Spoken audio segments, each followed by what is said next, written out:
BBC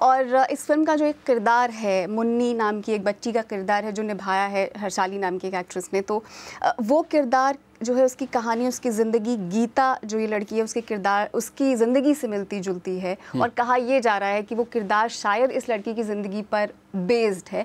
حالانکہ کبیر خان کا ایک انٹرویو ابھی میں نے تھوڑی دیر پہلے دیکھا ٹی وی پر، لیکن انہوں نے منع کیا. اچھا، میں اس سے ملتا جلتا ایک اور سوال آپ سے کرنا چاہوں گا سواتی. کیا ایسا لگتا ہے کہ گیتا کو ان کا، جیسا کہ آپ نے ذکر کیا، بجرنگی بھائی جان ملے گا جو انہیں سرحد پار چھمک چھمک اپنے گھر لے جائے گا؟ یہ تو سلمان خان کوئی اور ہو سکتا ہے، یعنی یہ اس سے بھی اس کا کیوں لے جا سکتا ہے. لیکن کوشش ضرور شاید پاکستان میں کچھ لوگ کر رہے ہیں، جن کا نام تمام رپورٹس میں بھی آ رہا ہے کہ وہ کوشش کر رہے ہیں. 2-3 سال پہلے بھی یہ کوشش ہوئی تھی، اور ابھی بھی لگاتار فیس بک پر ایک کیمپین بھی چل رہا ہے. تو کچھ لوگ ہیں جو شاید سلمان خان بننے کی کوشش کر رہے ہیں، وہ بن پائیں گے یا نہیں، اور گیتا کو اپنا گھر مل پائے گا نہیں. اچھا، ایک پتہ نہیں مجھے، چونکہ سلسلہ مل گیا ہے، تو کیا گیتا پاکستان بھارت کے تعلقات کی کڑیاں پرو سکے گی؟ بالکل، ان کو ایک دوسرے کے قریب لا سکے گی؟ یہ ایک ہارمنی والا مسئلہ ہو گیا، ایک انٹیگریشن والا مسئلہ ہو گیا ہے کہ کیا دونوں دیشوں کو یہ جو ایک گیتا کا معاملہ ہے، کیا یہ دونوں کو ایک دوسرے کے قریب لانے میں ایک اہم بھومکا نبھا سکتا ہے، ایک اہم رول نبھا سکتا ہے. لیکن وہ دیکھنا ہوگا ابھی کہ اس معاملے میں آگے آج جب راگھون مل کر آتے ہیں تو کیا ہوتا ہے. کیا بھارت کسی اور طریقے سے گیتا کو واپس لانے کی کوشش کرتا ہے، یا کوئی آگے آتا ہے گیتا کو اپنانے کے لیے؟ میرے خیال سے ایک تھوڑی سی اور فلمی کہانی کا ہمیں انتظار کرنا ہوگا. سواتی بخشی، میں آپ کا شکریہ کہنا چاہ رہا ہوں، کیسے کہوں؟ جیسے بھی کہیں. بہت شکریہ. سواتی بخشی ہم سے اسٹوڈیو میں بات کر رہی تھیں گیتا جی کی کہانی کے بارے میں. اگر آپ یہ رپورٹ یا آج کا پروگرام دوبارہ دیکھنا چاہیں تو ہمارے یوٹیوب چینل پر آئیے. یہ انٹرویو دیکھنا چاہیں تو یوٹیوب چینل پر آئیے، پتہ ہے youtube.com/BBC Urdu. اگر آپ ہمارا پروگرام موبائل پر دیکھتے ہیں تو ہم نے آپ کے لیے خصوصی موبائل پلے لسٹ بھی تیار کی ہے جو ہمارے یوٹیوب پیج پر موجود ہے. ہمارے یوٹیوب چینل کو پھر یاد دلاؤں، سبسکرائب کرنا مت بھولیے گا. اگر آپ چاہیں تو مجھ سے اور ہماری ٹیم کے دیگر ساتھیوں سے ٹویٹر پہ بھی رابطہ کر سکتے ہیں. میرا ٹویٹر ہینڈل ہے @شفیع_نقی_جامعی. اس کے ساتھ ہی سیربین تو اختتام کو پہنچا، لیکن پروگرام میں پیش ہونے والے موضوعات پر اگر آپ اپنے خیالات کا اظہار کرنا چاہیں تو فیس بک، ٹویٹر حاضر ہے. آپ ہمارے ہینڈل @BBC Urdu کے ذریعے بھی ہم سے رابطہ کر سکتے ہیں. مجھے پوری ٹیم سمیت اجازت دیجیے. خدا حافظ.